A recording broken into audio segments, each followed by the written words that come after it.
The rain wasn't supposed to start that early, but it did, and it came down in a way that made the road look like it was being erased in slow motion.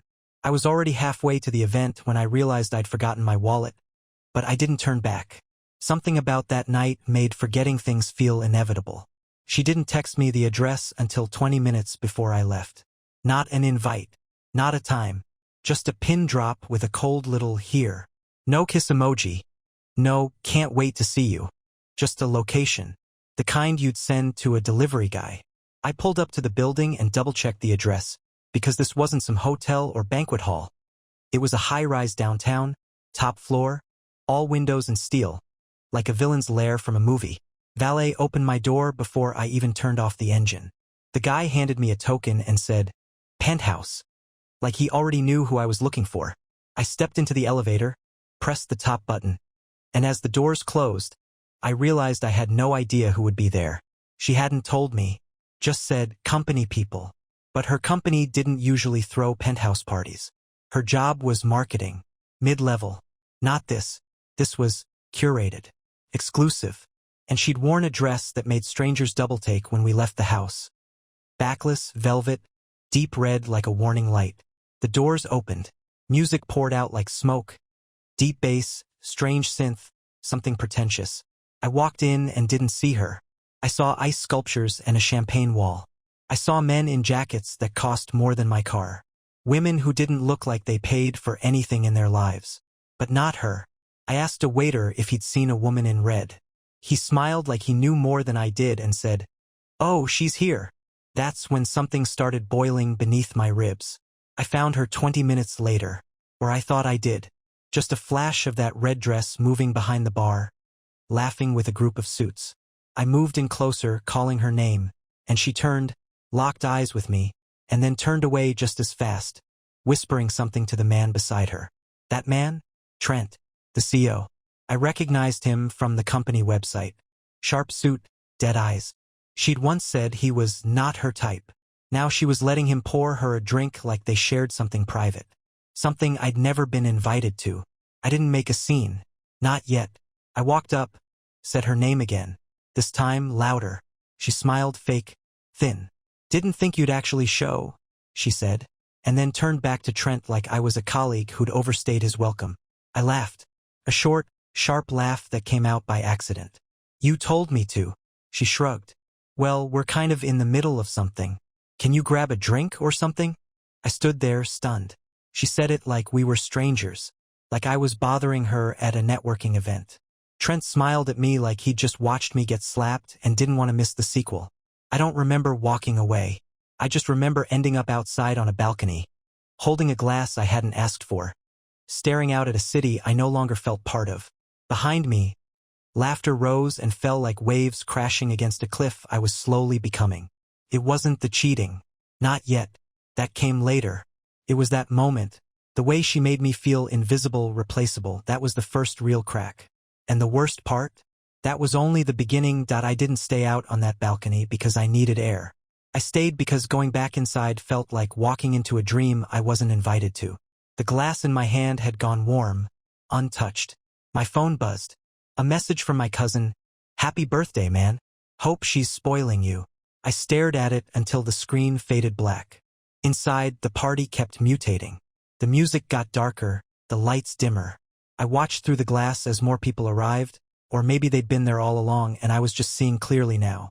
My wife was gone from the bar. So was Trent. The room had this haze like the kind you get before a storm. I went back in, moved through clusters of overdressed laughter, each one parting like I didn't exist.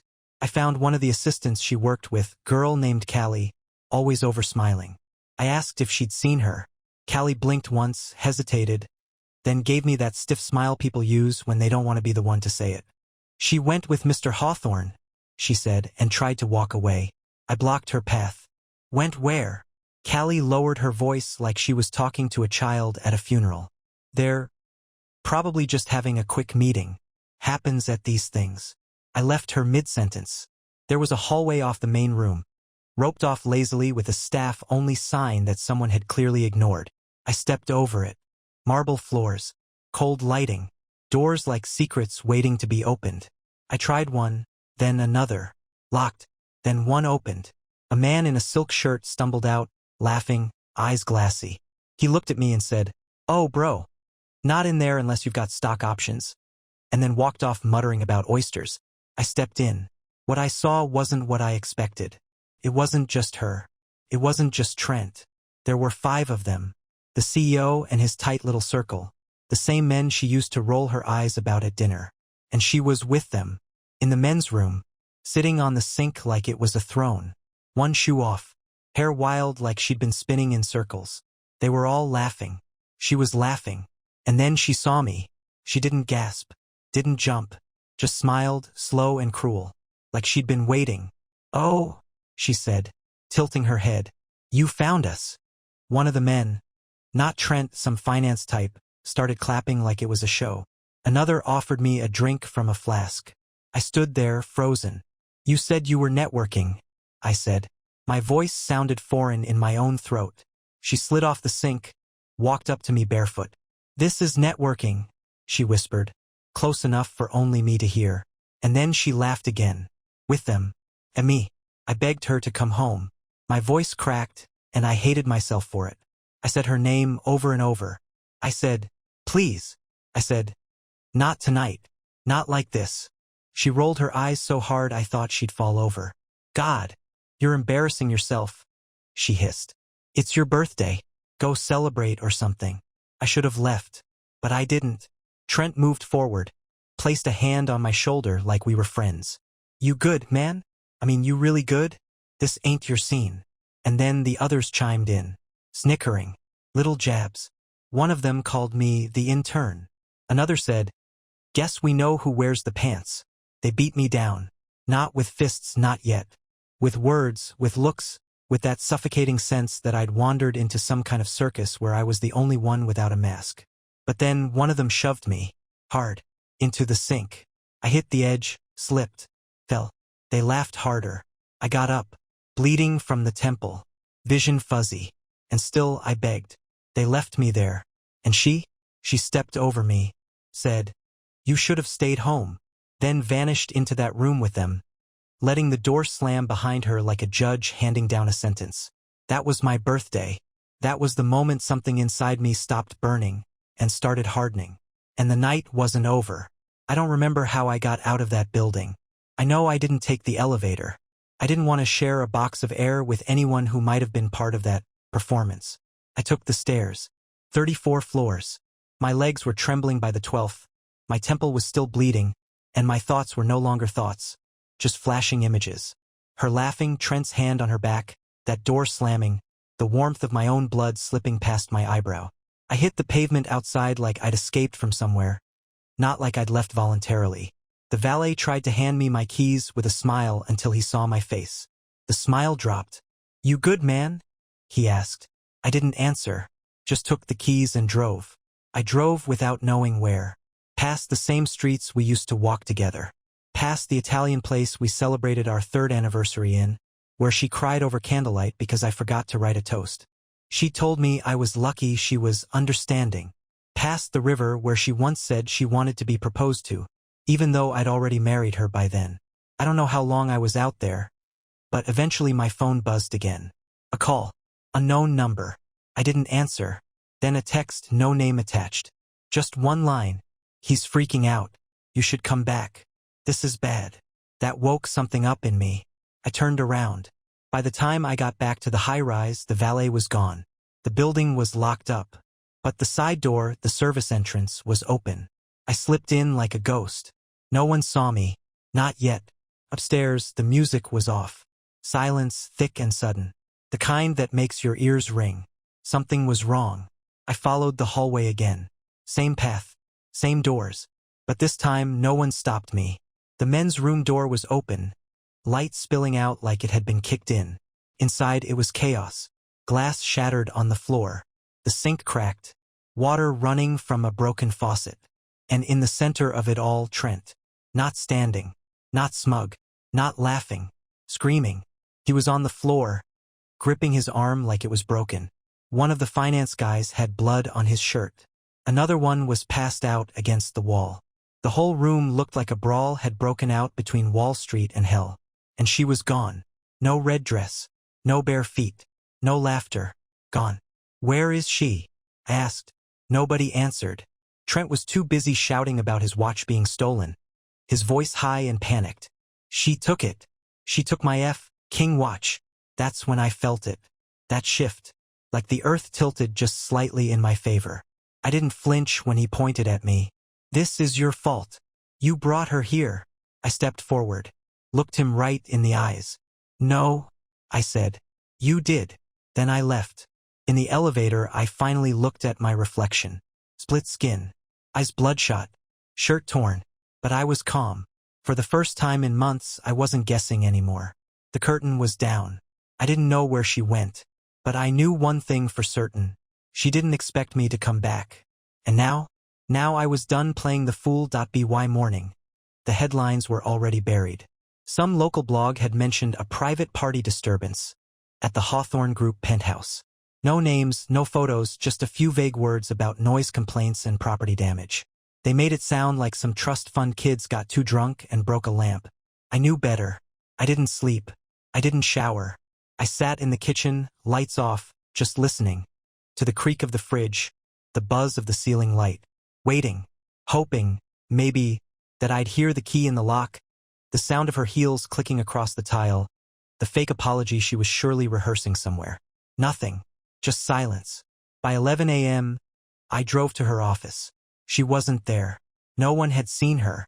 Her manager, a tight-lipped woman named Rena, told me she called out sick, no explanation. She mentioned something about a family emergency. Rena added, but wouldn't meet my eyes. Family emergency. That phrase hit different when the emergency was your marriage collapsing in slow motion. I checked our bank account. She'd pulled $3,000. Cash. From a shared card. Gone. That's when I started calling people. Her sister, her gym friend, even her hairdresser. A woman who barely knew my name but always asked about our dog. No one had seen her. No one knew where she was. Except one. Nico. Nico was her old college friend. Graphic designer. Tattoo sleeves, nose ring, the whole tortured artist look. He always had a weird vibe around me. Too warm. Too interested in our fights. She said I was imagining things. Nico's like a brother. Sure. I called him. Straight to voicemail. Then I texted, "Where is she?" He responded in seconds. What happened at the party? No denial. No confusion. Just straight to the point. So I called him again. This time he picked up. No hello. Just heavy breathing and then, "She came to me last night. I didn't know what was going on, man. She was freaking out. Said Trent tried to lock her in." Tried to what? I said nothing. He kept going. She left again around 4 a.m. Said she had to handle things before they handled her.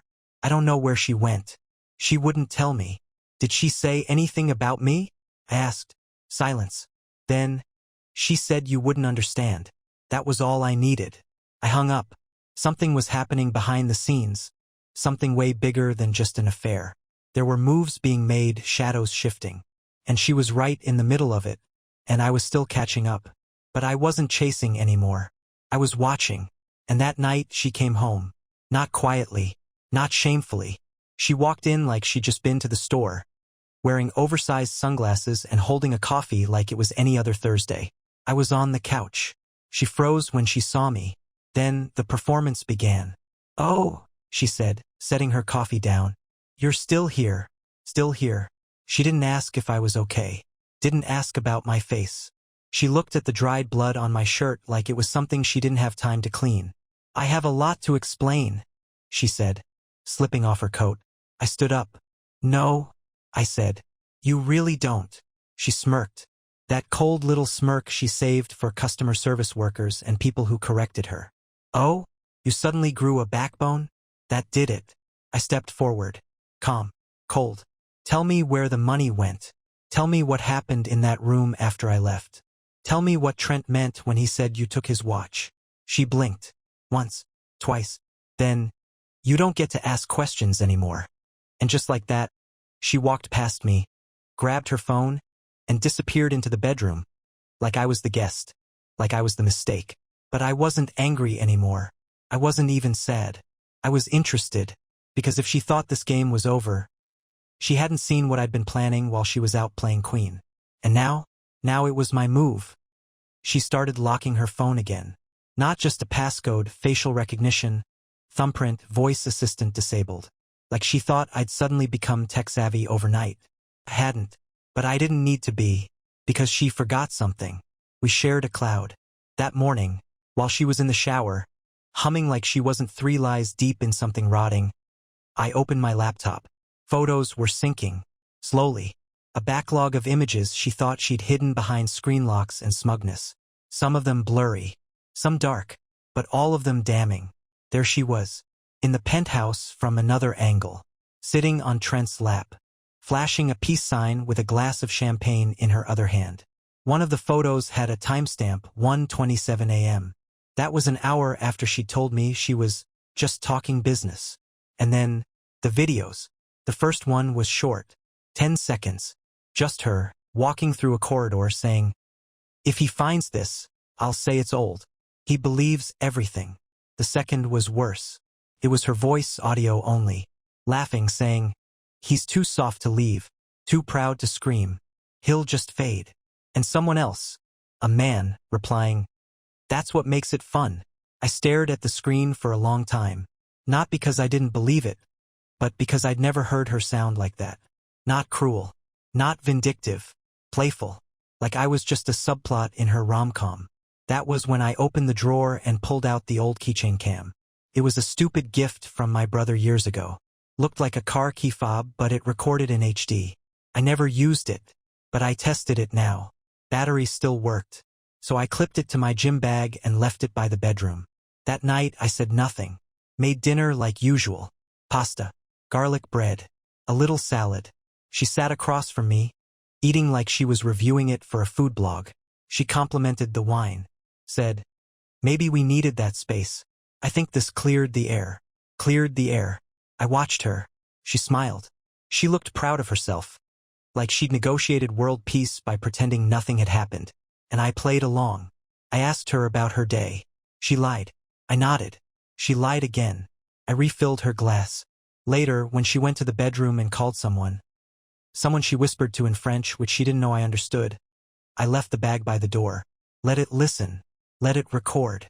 She said phrases like, "He's still in the dark," and "not yet," and "the files are almost ready." I didn't know what it meant, but I didn't need to. Not yet. What mattered was this. She wasn't just cheating. She was building something, plotting something, a long game, a setup, and I just stepped into her final act. But what she didn't know, what she still didn't see, was that I was done being her audience. I was rewriting the script. 2 days passed. I didn't push. I let her believe the spell held. I became agreeable, harmless, background noise. The kind of husband who forgets things, who shrugs instead of questions. She got bolder. Bolder than smart. On the third night, she left again. Said it was a late strategy session. Didn't take her laptop. Took a folder instead. Black, worn, full of papers she kept tight under one arm. I offered to drive her. She declined. Said it was a girl's thing. She didn't know I'd cloned her GPS tracker last week. While she was at yoga, I linked her car's internal navigation to my app. It was amateur-level tech. She never checked her settings. She assumed I was still the same guy who couldn't connect the Bluetooth in the Honda. So that night, after she pulled out of the driveway and turned left instead of right, I waited. Gave her 20 minutes. Then followed. She didn't go to her office. She went to a private address in an industrial zone on the edge of town. A tech incubator, the kind that only the aggressively rich rent out. The kind of place people go when they're building something they don't want seen. The parking lot was nearly empty. But hers was there. So was Trent's. And another car I didn't recognize. Tinted windows, out-of-state plates. I didn't go in. Not yet. I waited across the street, parked under a busted street lamp, heart kicking against my ribs like a signal I couldn't decode. It was nearly 1 a.m. when they came out. Trent first, carrying a sleek black case like he'd just stolen something from a museum. Then her, smiling, confident, wearing a blazer I'd never seen, not hers, probably his, and heels she didn't even wobble in. They didn't look like coworkers. They looked like people who just buried a secret. I didn't follow them home. I already had what I needed. I waited till morning and then I played her the audio. Not all of it. Just enough. I waited till she was halfway through her coffee, scrolling aimlessly, pretending not to glance at me from across the breakfast bar. Then I pressed play on my phone and slid it across the counter. Her voice, crystal clear. He's still in the dark. The color drained from her face like a switch had been flipped. She froze, hand hovering midair like she forgot how to be a person. I let it play. Not yet, she said on the recording. The files are almost ready. She didn't move. When the clip ended, I took the phone back. Then, and only then, she laughed. Softly at first, then louder, like I was the punchline in a joke I didn't get. You don't even know what you're listening to, she said, wiping a tear from her eye. You think that's betrayal? That's business, sweetheart. She stood, walked to the sink, poured her coffee out like it was wine she couldn't afford to spill. You've spent the last week spying, recording, skulking like a dog waiting for scraps. And for what? She said. To catch me being better than you? I didn't answer. She smiled. The kind of smile people give just before they hit the gas. You have no idea what I'm about to do, she whispered. And you're not going to stop it. Because you can't. And then, before I could speak, she dropped something on the counter. A flash drive. Black. Slim. Unlabeled. Take it to the cops, the press, whoever you want, she said, turning toward the door. But know this, if you open it, you're part of it. And once you're part of it, she looked back. You don't get to walk away clean. She left the house without another word. And I was alone. With the drive. With the recording. With a choice. I didn't touch the flash drive for hours. I stared at it like it was radioactive, like cracking it open might burn a hole through everything I thought I still controlled. But I couldn't stop thinking about what she said. If you open it, you're part of it. Part of what? By afternoon, I gave in. Plugged it into my old laptop, the one not connected to anything. No Wi-Fi. No Bluetooth. Just pure, dumb hardware, paranoid level safe. The files were encrypted. She wasn't playing around. Took me 2 hours to bypass the shell, and when I did, what I found wasn't just suspicious, it was dangerous. Emails. Dozens. Between her, Trent, and 2 people with burner addresses, all about something called Project Cirrus. It wasn't a product. It wasn't even a campaign. It was a funnel. A data funnel. They were pulling client information from their own company's analytics backend, laundering it through a dummy brand, and selling it off to third-party groups overseas. Every name, purchase, medical record, browsing habit, packaged and sold like candy. And she was deep in it. Not passive. Not manipulated. Running point. There were contracts with ghost signatures. Leases in her name. Wires routed through shell accounts I didn't even know she had. She wasn't Trent's sidekick. She was his partner. And that wasn't all. There were internal memos, ones she'd clearly stolen, blackmail material on board members, edited footage of HR meetings, even flagged insurance claims. They were gearing up to detonate the company from the inside and walk out the other end with cash, leverage, and immunity. It wasn't an affair. It was a coup. And I was married to the queen. I backed out of the files, unplugged the drive, and just sat there. What she dropped in my lap wasn't a threat. It was a dare. A challenge. She wanted me to open it. Wanted me to see. Because now I was entangled. I'd either burn it and forget, or play her game and risk becoming collateral. But I didn't call the cops. Not yet. I called her mother. Why? Because her mother hated me. Always did. She used to say I was too average, too agreeable. Not a real player. She once told me I'd die in a cardigan, surrounded by regrets and discount furniture. I knew she was loyal to her daughter, but I also knew she loved control more. So I told her everything. Didn't mention the flash drive. Just hinted at what her daughter was planning. At the men involved, the fraud, the timing. I told her, she's going to take everything. And when it blows up, you'll either be complicit or a victim. There was silence on the line. Then the mother said something I'll never forget. She's always been good at building traps. And hung up. No denial. No surprise. Just resignation. That night, I waited up. She came home late again, not sneaking, not guilty. Wearing white like a dare. Hair flawless. Phone in hand. Laughing at something no one sent her. She looked at me like I was a coat rack. Still brooding? She said, kicking off her heels. I stood, calm, centered. like I'd finally caught up to the rhythm of her deception. "You gave me evidence," I said. She froze. I stepped closer. "Why?" She didn't blink, didn't twitch. Then she said, softly, "Because you're the only one I can't cut loose. I needed you to see it. All of it." My heart stopped, then restarted in a new way. "What happens now?" I asked. She smiled. "Now," she whispered, "we see if you're useful or in the way." And then she kissed me, slow, deliberate, and walked away like nothing had ever happened. But I didn't follow, because that kiss, it wasn't love. It was strategy. The next morning, she was already gone. Left before sunrise. No note, no message. Her toothbrush was still there, but the makeup drawer was empty. Gone were the red lipsticks, the designer compacts, the black eyeliner that used to stain our pillowcases. I opened the closet half empty. She was nesting somewhere else now, testing the weight of a different future. One that didn't involve me unless I proved useful. I made coffee, burned the first pot. My hands weren't shaking from nerves, they were shaking from clarity. For the first time in months, I knew exactly who I was dealing with. Not a confused woman, not a lost wife, a strategist, a tactician with perfect instincts for betrayal. And I wasn't going to be her soft exit.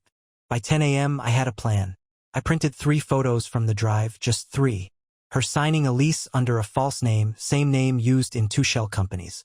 A screenshot of a group chat with timestamps, Trent, her, and someone marked SG, talking about backdoor client lists. A company floor plan with exits marked in red and a note. "Get the servers out by 6:30. Kill the backups." I put them in an envelope. No return address. I mailed it to the company's internal compliance officer.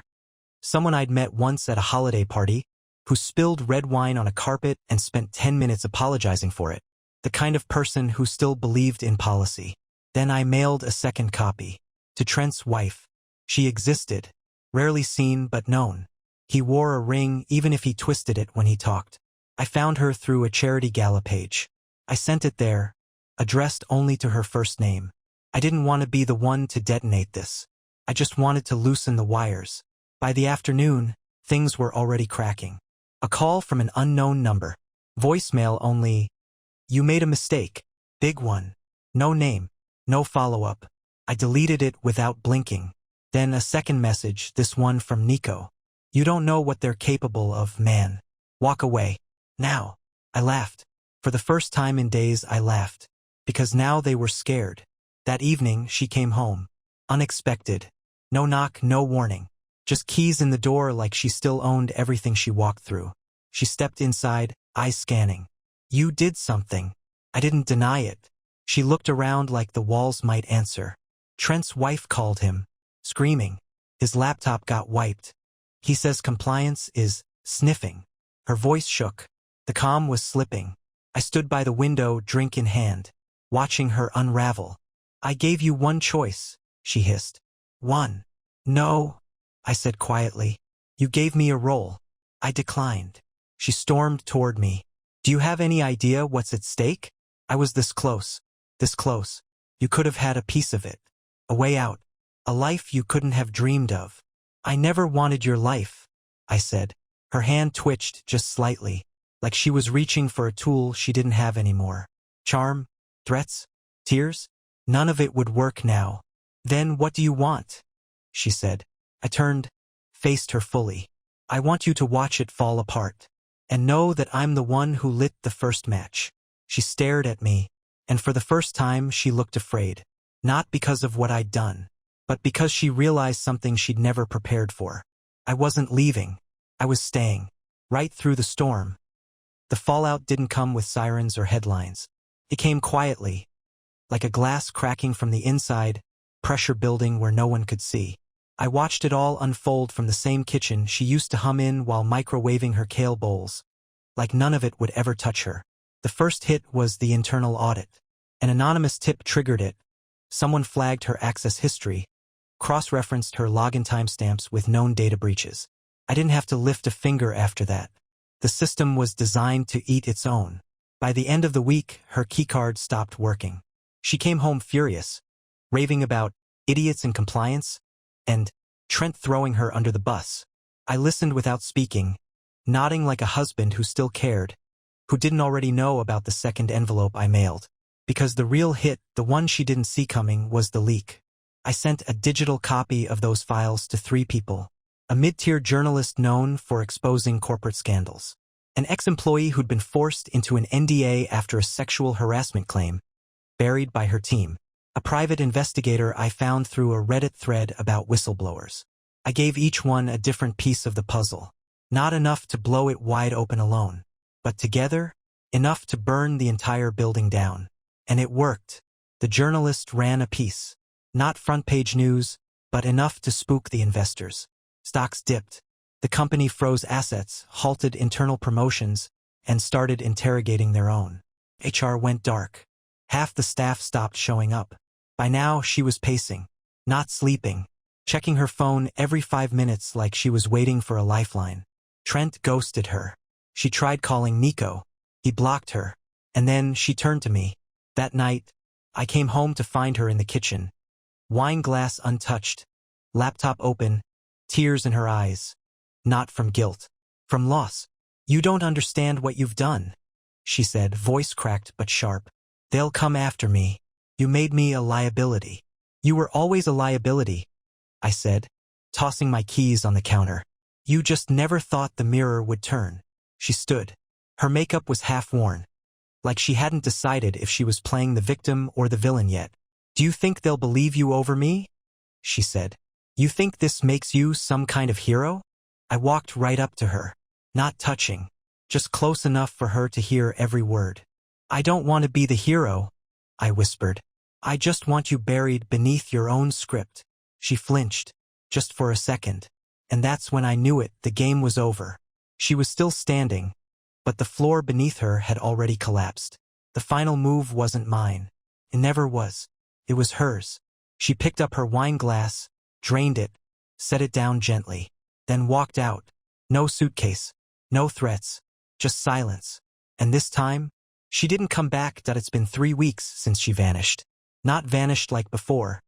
Not a spa weekend excuse, not a secret hotel check-in. This time, she's off the grid. Her bank account's frozen. Socials deleted. No new activity on the GPS clone. No sightings. It's like she was never here. But I know better. She didn't disappear. She evacuated. She saw the smoke and ran before the fire swallowed her whole. And honestly, I respect it. It was the smartest move she made in months. Pulling herself out before the crash landed on live television. The company's under full investigation now. Trent stepped down to focus on personal matters, which is a nice way of saying lawyers are crawling through every file with gloves and bleach. That journalist? She published part 2. It's everywhere now. Major outlets are circling like sharks. And the best part? Not once has my name come up, because I planned this for her story to unravel, not mine. She wanted me erased from her world, and in the end, that's exactly what she got. But here's the thing they never tell you about Betrayal. The final twist isn't the heartbreak. It's the clarity that follows. The silence.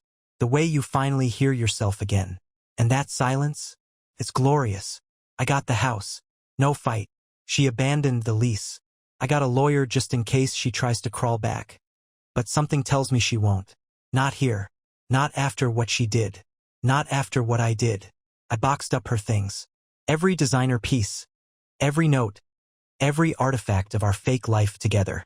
Left the box in the garage. No shipping label. If she wants it, she'll have to walk through the ruins to get it. And me? I've started waking up early again. No more pretending I sleep in just because she said I snored. I eat real food, not the bland things she read about in celebrity diets. I bought a new couch. Took the dog out to the coast. Hell, I even laughed. Real, ugly, belly laughter. When a neighbor asked if we were taking a break. No, Karen. We're not taking a break.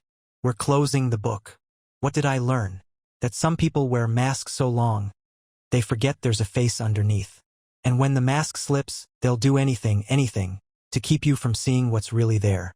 But me, I saw, and I didn't look away. So to anyone reading this, sitting in the same chair I did, wondering if the silence in your marriage is just stress or time or work, start listening harder. And when the cracks show, don't patch them. Watch what crawls out. and then decide if you're going to run or stand.